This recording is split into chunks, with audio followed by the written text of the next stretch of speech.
1 Kings 19. Now Ahab told Jezebel everything Elijah had done, and how he had killed all the prophets with the sword.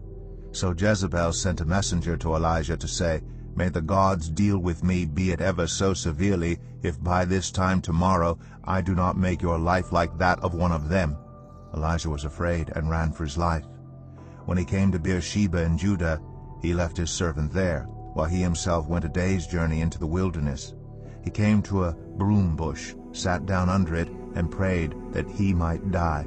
I have had enough, Lord, he said. Take my life. I am no better than my ancestors. Then he lay down under the bush and fell asleep. All at once an angel touched him and said, Get up and eat. He looked around, and there by his head was some bread baked over hot coals and a jar of water. He ate and drank, and then lay down again.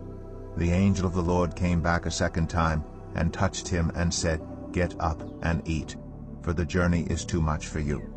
So he got up and ate and drank. Strengthened by that food, he traveled 40 days and 40 nights until he reached Horeb, the mountain of God. There he went into a cave and spent the night.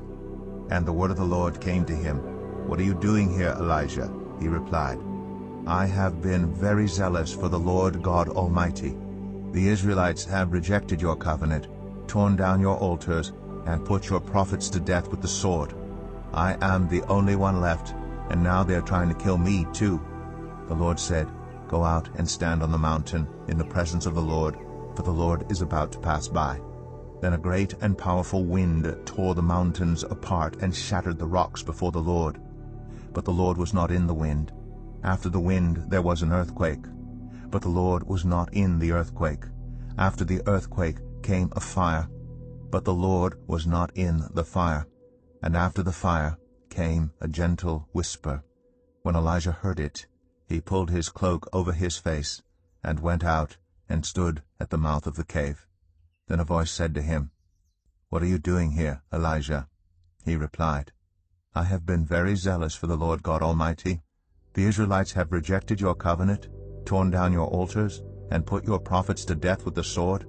I am the only one left, and now they are trying to kill me too.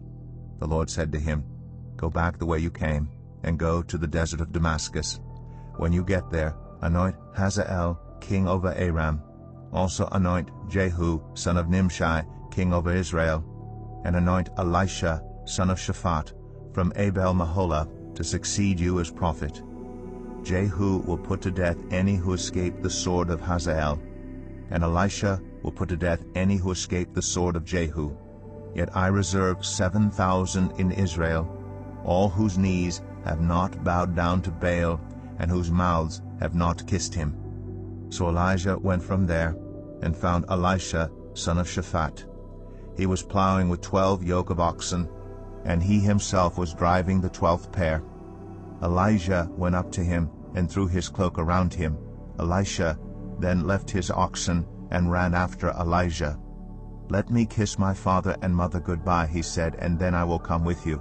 Go back, Elijah replied. What have I done to you? So Elisha left him and went back. He took his yoke of oxen and slaughtered them. He burned the plowing equipment to cook the meat and gave it to the people, and they ate. Then he set out to follow Elijah and became his servant.